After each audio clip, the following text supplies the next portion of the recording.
What's up, you guys? It's Steve here, and let me know your thoughts. Stimulus checks, child tax credits, the Build Back Better bill, the abortion legislation, voting rights, all of these items, do you feel like they were sabotaged by Joe Manchin and Kyrsten Sinema, and President Biden is set for failure due to those senators? Let me know your thoughts, you guys, but this is your stimulus check update, breaking news update, Build Back Better update, and take a look at these headlines.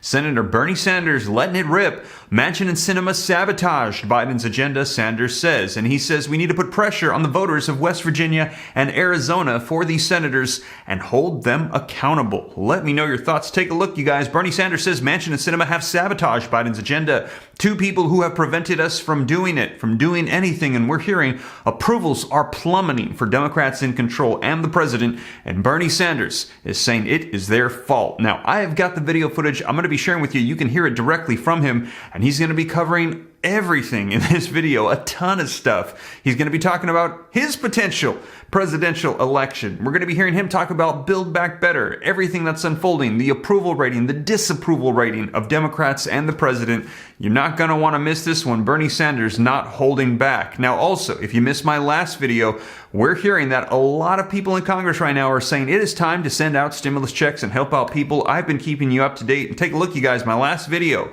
Representative urges $1,000 for every American over Ukrainian aid. And I had shared with you that that was blocked by Senator Ron Paul. And now Congress members are coming out and saying, take that $40 billion you were going to send out to Ukraine and give it to the American people in the form of stimulus checks. Check out my last video if you'd like to get caught up on that proposal.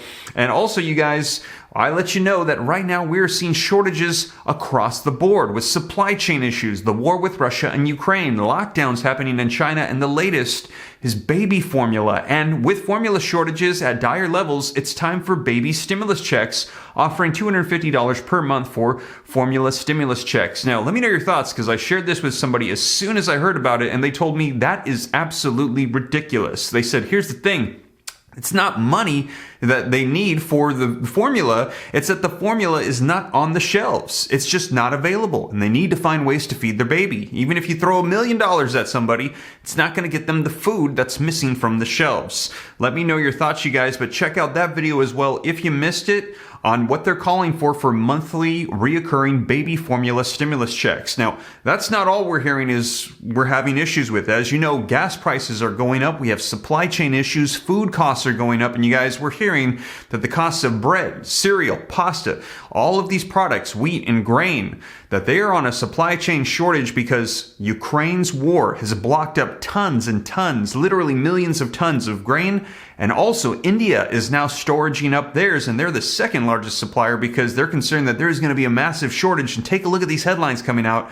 Russia-driven food shortage means cereal and corn will start running out in 2023. The UN warns the world faces risk of food shortages. So it sounds like the prices are going to be skyrocketing on cereal, on bread, on pasta. It's going to cost them a lot of money if they're even available, you guys. So there is a lot on the horizon, and there's more information coming out on this I'm going to be sharing with you in the next video. So let's go ahead and dive right in, get you caught up on the latest. And if you're not already a part of the Ram fam, come join. I'll keep you up to speed on everything going on. Just smash the subscribe button.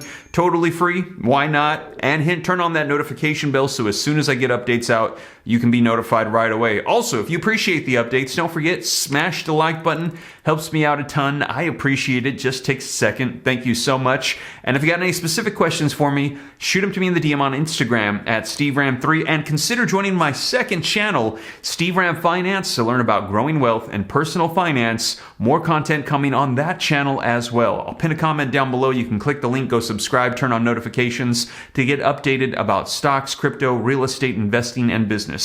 But with that being said, you guys, let's dive into this video footage. We have got a lot to cover with Senator Bernie Sanders on everything going on as he is calling out Manchin and Sinema for sabotaging checks and all of the Biden agenda. Let's go ahead and take a look. Views about the economy begin to harden in an election year around May. That theory holds. Democrats are in some serious trouble right now because in our new NBC News poll, just 16% say the country's headed in the right direction, while a whopping 75% say we're on the wrong track. In fact, that wrong track number has been 70 plus for 7 months, which in the past has signaled big losses for the governing party. President Biden's numbers have hit a new low. Only 39% approve of his job performance against 56% who disapprove. In fact, the president has now become as unpopular as Donald Trump in this poll. Here's another warning sign for Democrats. Voters are split over who they want controlling Congress, 46-46. That sounds close, but for what it's worth, in 2010, Republicans had just a 2-point lead on this question nationally, and they wound up gaining 6 Senate seats and 63 House seats. If there is anything approaching a silver lining for Democrats, it's the issue of abortion. Given the leaked Supreme Court draft decision, 60% say abortion should be legal all or most of the time, the highest we've ever recorded in our poll, versus just 37% who say abortion should be illegal all or most of the time. And abortion has now become the top issue for people who will decide how to vote based on a single issue. Yesterday, I spoke to Bernie Sanders, the independent senator from Vermont, about what he thinks Democrats can do to avoid a shellacking in November. Let me start with what you know probably instinctively these days, but our polling has found 75% of the country thinks we're headed in the wrong direction. In fact, just 28% of Democrats right now think the country is headed in the right direction. Where do you stand? Do you think we're headed in the wrong direction? I sure do. Look, what we're looking at is a nation today where the billionaire class, the people on top, are doing phenomenally well, Chuck. The middle class continues to decline. We're seeing increased concentration of ownership in America, which has huge impacts for ordinary people. You got 3 Wall Street firms, Vanguard, BlackRock, and State Street, that have assets of over $20 trillion, controlling hundreds of corporations. You're seeing millions of people unable to afford the cost of prescription drugs, unable to afford health care, unable to put gas in the tank. So how can anyone think that what's going on right now is good? And obviously, what I and other progressives are trying to do is put together a movement which tells the billionaire class in this country, whose profits are soaring, who are getting richer and richer, you know what, you can't have it all. We need an economy that works for the middle class, the working class, the elderly, the children, not just the few on top. You know, it's interesting when you talk about the movement, because there's definitely, we see it in our own polling, there are more people that agree with sort of your mindset, that you're framing. We need big structural change. But what do we do now before the elections? What, you know, at the end of the day, you have the Senate that you have, not the one that you want. What can get done now that could actually mitigate what looks like it's going to be a tough year for Democrats? Look, we passed early on in the Biden administration one of the most significant pieces of legislation in the modern history of this country. That was the American Rescue Plan, which, Chuck, in my view, did a whole lot to help people deal with the economic turmoil that we saw as a result of COVID and massive unemployment. What we have got to do right now, it's not hard. You know what you do? You listen to the American people and not wealthy campaign contributors. What does that mean? It means that right now you lower the outrageous cost of prescription drugs in this country. You have the guts to take on the pharmaceutical industry that right now has 1,500 paid lobbyists in Washington, D.C. You expand Medicare. I happen to believe, as candidates that I support believe, that health care is a human right, not a function of making huge profits for the insurance companies and the people who own them. You got to move toward expanding health care. You got to raise the minimum wage to a living wage. You got to create millions of jobs by dealing with the existential threat of climate. And by the way, you got to do what the American people want and understand that it is women who have the right to control their own bodies, not the government. Okay, everything you said there was being addressed in Build Back Better. Okay, it wasn't as big as you wanted it. It was too big for some. But why do we have nothing? Right, that is the head scratcher here. Understand you don't have it all. Why is it zero? Why is there nothing? Well, it should not be a head scratcher. You got 2 members of the Senate, Senator Manchin and Senator Sinema, who have sabotaged what the president has been fighting for. That's a strong word, sabotage. Well, you help me out with a better word here. You got 48 members of the Senate who wanted to go forward with an agenda that helped working families, that was prepared to take on the wealthy and the powerful. You got a president who wanted to do that. You had 2 people who prevented us from doing that. You have a better word than sabotage? That's fine, but I think that is the right word. And I think pressure has got to be put on the part of people in West Virginia, in Arizona, to say, you know what, why don't you stand up for ordinary Americans, not just your wealthy campaign contributors? Why don't you have the guts to take on the drug companies and the insurance companies and the fossil fuel industry? So let me ask you, though. I've talked to Pennsylvania Democrats, and they also blame Senators Manchin and Sinema. They don't blame the Republicans. Is that healthy for the party, that all of this concentration, and should you have found something to do that isolates the Republicans rather than you guys ended up dividing the party against itself? No, I don't see it that way, Chuck. I mean, I think on all of these issues, we had zero Republican support for the proposals in Medicare, in Build Back Better, that were enormously popular. So it's certainly not just Manchin and Sinema. They are 2 out of the 50 Democrats who went in the wrong direction, but every Republican did. So if your point is it's not just Manchin and Sinema, you're right. It is every Republican. Now, the problem, I think, is we have not done a good job in making that clear to the American people. Let me ask you about the vote to codify Roe this week. This is one of those votes that had 49 Democrats, not 50. Should it have been should the leadership have put a bill on the floor that could have gotten 52 votes, including Collins and Murkowski, to isolate the 48 Republican noes? No, I mean, I think we'll see what happens.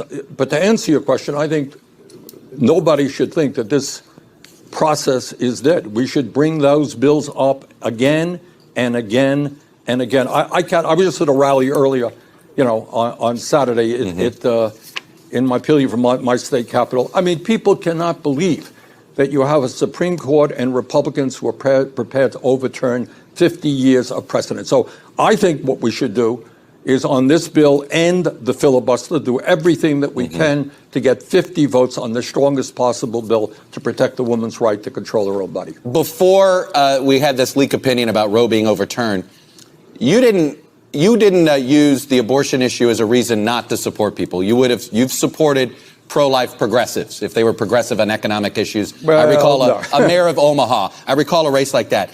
Has your mind changed? There you go, a mayor of Omaha. I understand that. But is your philosophy changed? Is that a litmus test for you now for progressives? No, well, I do find it interesting that at this particular moment, when literally a woman's right to choose is right at stake, that we have too many Democrats who are prepared to support a candidate in Texas who is one of the few anti-pro-choice members of Congress. You're speaking of Henry Cuellar. You think that's a mistake? Yeah, I do. And I think I'm supporting Jessica Cisneros down there. I hope she wins. I'm supporting Summer Lee in Pennsylvania. I hope she wins as well. Do you think at this point, being pro-life, you can't be in the Democratic Party or in the Democratic coalition? Are you ready to go that far? I mean, we will see. All that I can say is I think you have the overwhelming majority of people who consider themselves to be Democrats to be pro-choice.